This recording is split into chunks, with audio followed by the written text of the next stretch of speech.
guys, today I'm going to show you how I prep my cups before I start decorating them.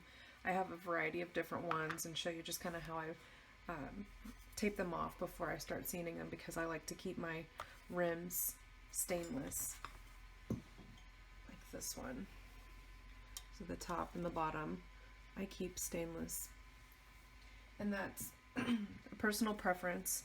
I just think that it keeps the cup a little bit more durable in case it is dropped, and I've dropped several of mine, and so far they're still fine. A few of them have dents in the bottom of the cup, so I will keep taping mine off. The trick is getting a straight line. So sometimes the cups will have the cap on the bottom, and you can just follow this line. Like this one, this little 12 ounce has this ridge and it's really high up. I don't want to follow that. I like to go farther down. Here's another example of the cap. The 30 has a cap on the bottom, so I follow that. But then it gets trickier when you have a really smooth cup. There's no cap on this skinny 20 or on this 32 ounce. So those are a little trickier. I don't want my tape lines to be wavy. So I'll show you a little trick. I just use a silver Sharpie and some tape, and I set up my hand to where I kind of want the line to be for my tape, and line it up, and I just spin my cup against the marker.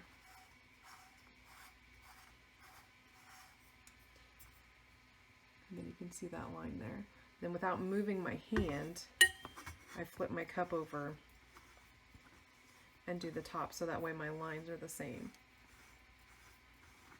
I'm going to do my other 20 real quick.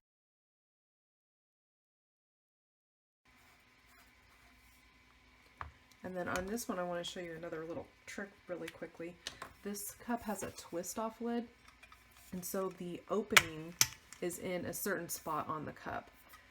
And I learned this the hard way. I always just take my lids off, but then when I went to go decal one of my cups, I didn't know where the front was.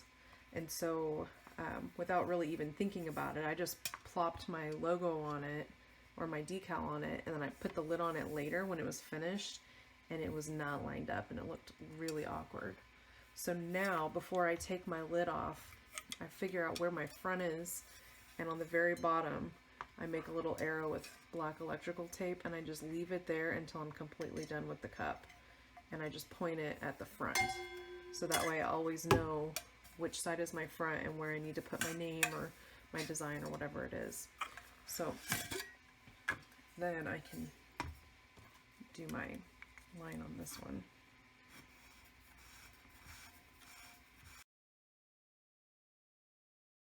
I wish they were smooth all the way. And then there, I just made this huge line. See if I can get the glare to not show that. But all of the Sharpie, can you see that? There it is. All of that Sharpie that I just made a big smear on this part where I'm going to keep it clean will come off with acetone or alcohol. That's why I like Sharpies on these, because it'll stay as long as I want it to. So this one doesn't have any way to line it up. If you don't want to use a Sharpie, you just want to eyeball it, you can go against the very top lip. And so that's what I'll do on this one. And you can just go with the size of whatever tape you have.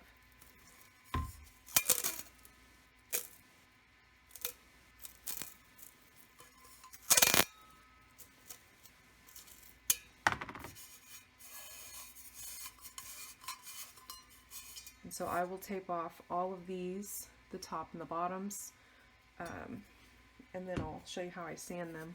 On this little can holder, I won't tape off this part. I will tape off the bottom, but because there's this huge lip here, I won't hit this with my sandpaper, and even if I did, it's under the cap, and it really wouldn't be that bad. But also this one's mine, so I don't care. But I will tape all these off, and then I'll show you how I sand them in the sink and clean them before I start doing anything else. All of these are now taped on the top and the bottom except for the can holder, and they are ready to go get sanded. For the next part of prepping your cups, after they're taped off, you will need running water and some sandpaper. This one is 100. It can be a little more gritty or even finer, as long as you can get a good cross-hatching sanding. Right now it looks really shiny, but I'll show you how I sand it.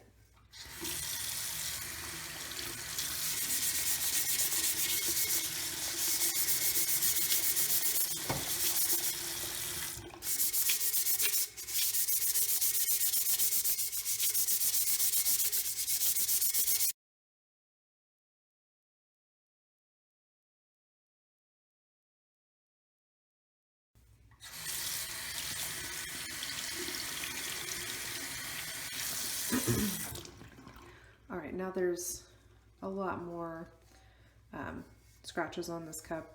This is just going to help my paint or my glitter stick better. It's going to have something to grab onto.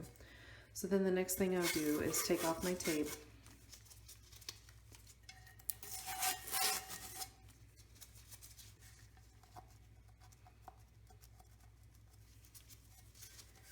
And just wash it.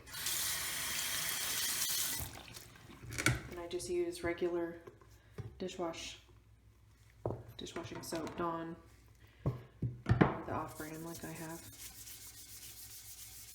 And just give it a really good bath.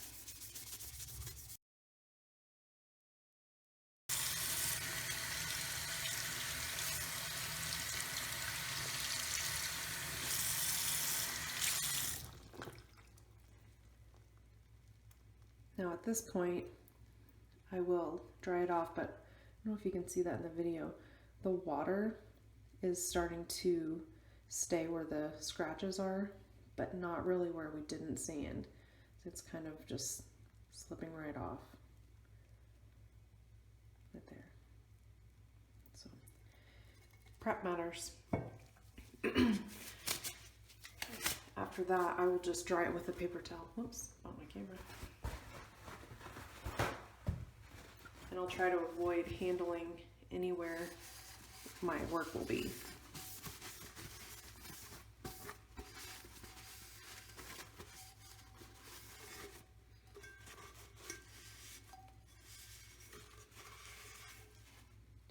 So now this one is ready for paint, and then it's good to go.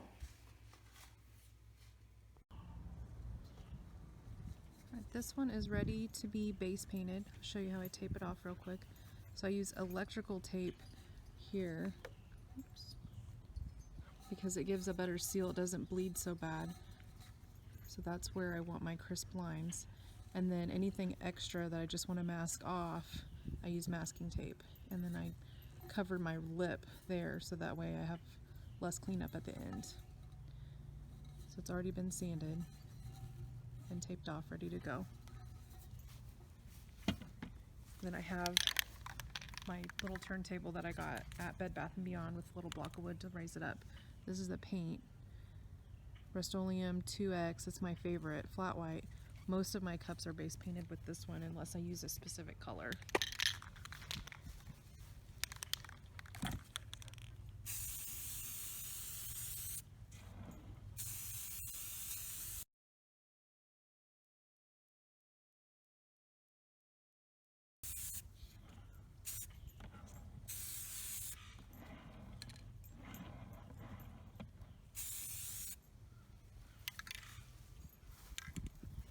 I'll let that dry for just a few minutes, then I'll take it in and take all my tape off, and then it will be ready for its next step. The last little bit of prep that I do if I am going to be glittering this is I take off all my tape and make sure that there's no leakage from whenever I spray painted it. If there is acetone, we'll take it off. That's the end, there it is.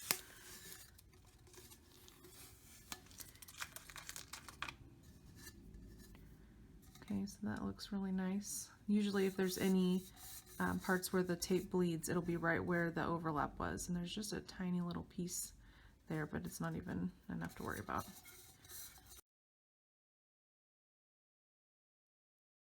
So then before I glitter it, or if I was going to paint it or whatever, I do tape it off one more time.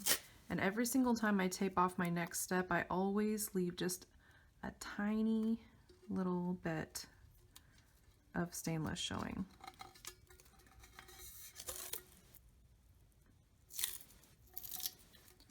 You can see just a tiny little bit, and that will keep all of the paint covered. So if I was to leave my tape where it was and then glitter it, you would actually see the edge looking up the cup. You would see that white line all the way around because it does add just a tiny bit of height. But by doing it like this, when I go to add my glitter, it's going to go ahead and cover that little bit of the front of that paint. And at this point, I just use masking tape because I'm going to Mod Podge and glitter this. Then I'll peel that off. When I'm ready for my epoxy, that's when I'll switch to my electrical tape. So this is it for prep. Pretty basic. It goes pretty fast, especially when you're doing a bunch at a time. I'll do the other side too in just a minute.